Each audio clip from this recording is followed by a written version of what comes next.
Emily Brontë, Wuthering Heights Chapter 15, another week over, and I am so many days nearer health and spring.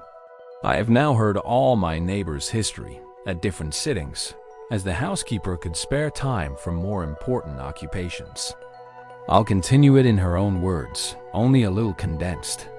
She is, on the whole, a very fair narrator, and I don't think I can improve her style. In the evening, she said, the evening of my visit to the Heights, I knew, as well as if I saw him, that Mr. Heathcliff was about the place.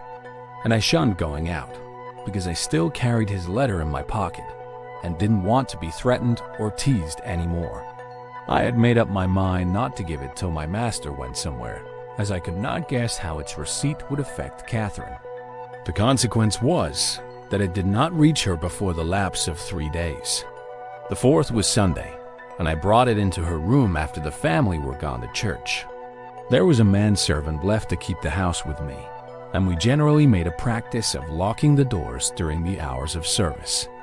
But on that occasion, the weather was so warm and pleasant that I set them wide open, and to fulfill my engagement, as I knew who would be coming, I told my companion that the mistress wished very much for some oranges, and he must run over to the village and get a few to be paid for on the morrow. He departed, and I went upstairs. Mrs. Linton sat in a loose white dress, with a light shawl over her shoulders, in the recess of the open window, as usual. Her thick, long hair had been partly removed at the beginning of her illness, and now she wore it simply combed in its natural tresses over her temples and neck. Her appearance was altered, as I had told Heathcliff, but when she was calm, there seemed unearthly beauty in the change. The flash of her eyes had been succeeded by a dreamy and melancholy softness. They no longer gave the impression of looking at the objects around her. They appeared always to gaze beyond, and far beyond, you would have said out of this world. Then, the paleness of her face, its haggard aspect having vanished as she recovered flesh, and the peculiar expression arising from her mental state, though painfully suggestive of their causes, added to the touching interest which she awakened. And invariably to me, I know, and to any person who saw her, I should think refuted more tangible proofs of convalescence, and stamped her as one doomed to decay. A book lay spread on the sill before her, and the scarcely perceptible wind fluttered its leaves at intervals.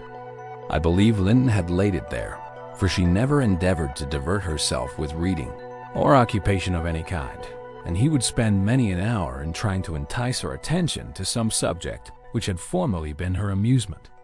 She was conscious of his aim, and in her better moods endured his efforts placidly, only showing their uselessness by now and then suppressing a wearied sigh, and checking him at last with the saddest of smiles and kisses. At other times she would turn petulantly away and hide her face in her hands, or even push him off angrily, and then he took care to let her alone, for he was certain of doing no good. Gimmerton Chapel bells were still ringing, and the full mellow flow of the beck in the valley came soothingly on the ear. It was a sweet substitute for the yet absent murmur of the summer foliage, which drowned that music about the grange when the trees were in leaf. At Wuthering Heights, it always sounded on quiet days following a great thaw or a season of steady rain. And of Wuthering Heights, Catherine was thinking as she listened. That is, if she thought or listened at all. But she had the vague, distant look I mentioned before, which expressed no recognition of material things either by ear or eye. "There's a letter for you, Mrs. Linton," I said, gently inserting it in one hand that rested on her knee. "You must read it immediately, because it wants an answer. Shall I break the seal?" "Yes," she answered, without altering the direction of her eyes. I opened it. It was very short. "Now," I continued, "read it." She drew away her hand and let it fall. I replaced it in her lap and stood waiting till it should please her to glance down. But that movement was so long delayed that at last I resumed, "Must I read it, ma'am?" "It is from Mr. Heathcliff." There was a start and a troubled gleam of recollection, and a struggle to arrange her ideas. She lifted the letter, and seemed to peruse it. And when she came to the signature, she sighed. Yet still, I found she had not gathered its import. For, upon my desiring to hear her reply, she merely pointed to the name and gazed at me with mournful and questioning eagerness. "Well, he wishes to see you," said I, guessing her need of an interpreter. "He's in the garden by this time, and impatient to know what answer I shall bring." As I spoke, I observed a large dog lying on the sunny grass beneath raise its ears as if about to bark, and then smoothing them back, announce, by a wag of the tail, that someone approached whom it did not consider a stranger. Mrs. Lynde bent forward and listened breathlessly. The minute after a step traversed the hall. The open house was too tempting for Heathcliff to resist walking in. Most likely he supposed that I was inclined to shirk my promise, and so resolved to trust to his own audacity. With straining eagerness, Catherine gazed towards the entrance of her chamber. He did not hit the right room directly. She motioned me to admit him, but he found it out ere I could reach the door, and in a stride or two was at her side and had her grasped in his arms. He neither spoke nor loosed his hold for some 5 minutes, during which period he bestowed more kisses than ever he gave in his life before, I dare say. But then my mistress had kissed him first, and I plainly saw that he could hardly bear, for downright agony, to look into her face. The same conviction had stricken him as me from the instant he beheld her, that there was no prospect of ultimate recovery there. She was fated, sure to die. "Oh, Cathy, all my life, how can I bear it?" was the first sentence he uttered, in a tone that did not seek to disguise his despair. And now he stared at her so earnestly that I thought the very intensity of his gaze would bring tears into his eyes. But they burned with anguish. They did not melt. "What now?" said Catherine, leaning back and returning his look with a suddenly clouded brow. Her humor was a mere vein for constantly varying caprices. "You and Edgar have broken my heart, Heathcliff, and you both come to bewail the deed to me, as if you were the people to be pitied. I shall not pity you, not I. You have killed me and thriven on it, I think. How strong you are! How many years do you mean to live after I am gone?" Heathcliff had knelt on one knee to embrace her. He attempted to rise, but she seized his hair and kept him down. "I wish I could hold you," she continued bitterly, "till we were both dead. I shouldn't care what you suffered." "I care nothing for your sufferings. Why shouldn't you suffer?" "I do. Will you forget me? Will you be happy when I am in the earth? Will you say 20 years hence, 'That's the grave of Catherine Earnshaw'? I loved her long ago and was wretched to lose her. But it is past. I've loved many others since. My children are dearer to me than she was. And, at death, I shall not rejoice that I am going to her. I shall be sorry that I must leave them. Will you say so, Heathcliff?" "Don't torture me till I'm as mad as yourself," cried he, wrenching his head free and grinding his teeth. The two, to a cool spectator, made a strange and fearful picture. Well, might Catherine deem that heaven would be a land of exile to her, unless with her mortal body she cast away her moral character also. Her present countenance had a wild vindictiveness in its white cheek, and a bloodless lip and scintillating eye, and she retained in her closed fingers a portion of the lock she had been grasping. As to her companion, while raising himself with one hand, he had taken her arm with the other, and so inadequate was his stock of gentleness to the requirements of her condition, that on his letting go, I saw 4 distinct impressions left blue in the colorless skin. "Are you possessed with a devil?" he pursued, savagely, "to talk in that manner to me when you were dying? Do you reflect that all those words will be branded in my memory and eating deeper eternally after you have left me? You know you lie to say I have killed you.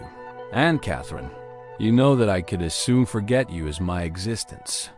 Is it not sufficient for your infernal selfishness that while you are at peace, I shall writhe in the torments of hell?" "I shall not be at peace," moaned Catherine, recalled to a sense of physical weakness by the violent, unequal throbbing of her heart. which beat visibly and audibly under this excess of agitation. She said nothing further till the paroxysm was over. Then she continued, more kindly, "I'm not wishing you greater torment than I have, Heathcliff. I only wish us never to be parted, and should a word of mine distress you hereafter, think I feel the same distress underground, and for my own sake, forgive me. Come here and kneel down again. You never harmed me in your life. Nay, if you nurse anger, that will be worse to remember than my harsh words. Won't you come here again? Do." Heathcliff went to the back of her chair and leant over, but not so far as to let her see his face, which was livid with emotion. She bent round to look at him. He would not permit it. Turning abruptly, he walked to the fireplace, where he stood, silent, with his back towards us. Mrs. Linton's glance followed him suspiciously. Every movement woke a new sentiment in her. After a pause and a prolonged gaze, she resumed, addressing me in accents of indignant disappointment. "Oh, you see, Nellie, he would not relent a moment to keep me out of the grave. That is how I'm loved. Well, never mind. That is not my Heathcliff. I shall love mine yet, and take him with me. He's in my soul. And," added she musingly, "the thing that irks me most is this shattered prison, after all. I'm tired of being enclosed here. I'm wearying to escape into that glorious world, and to be always there, not seeing it dimly through tears, and yearning for it through the walls of an aching heart, but really with it and in it. Nellie, you think you are better and more fortunate than I, in full health and strength. You are sorry for me. Very soon that will be altered. I shall be sorry for you. I shall be incomparably beyond and above you all. I wonder he won't be near me," she went on to herself. "I thought he wished it. Heathcliff, dear, you should not be sullen now. Do come to me, Heathcliff." In her eagerness, she rose and supported herself on the arm of the chair.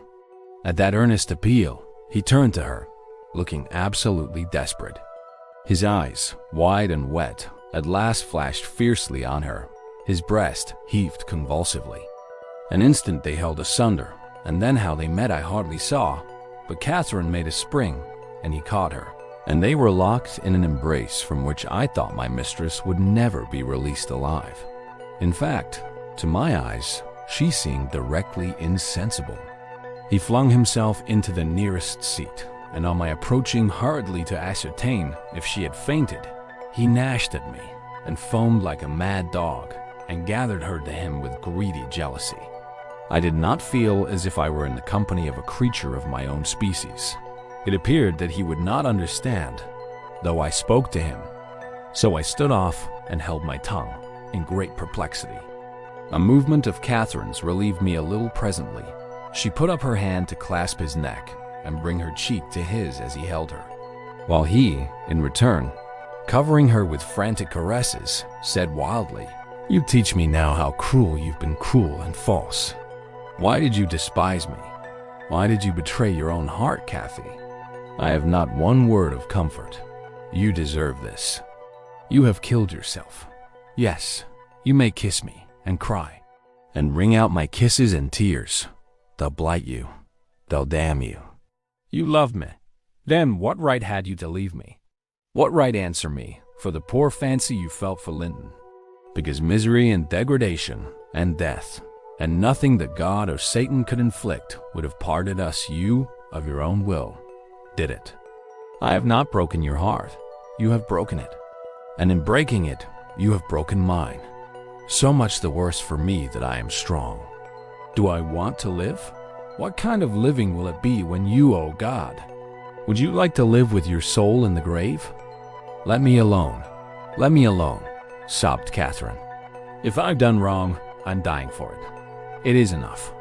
You left me too, but I won't upbraid you. I forgive you. Forgive me.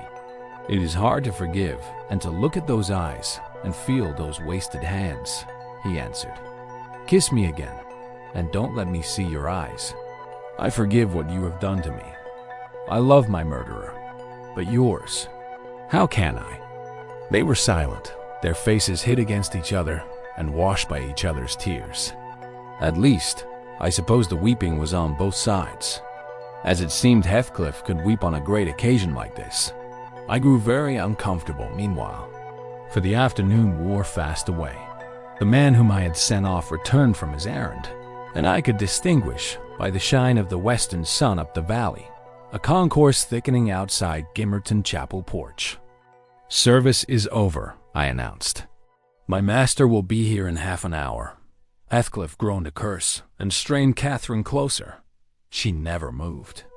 Ere long I perceived a group of the servants passing up the road towards the kitchen wing.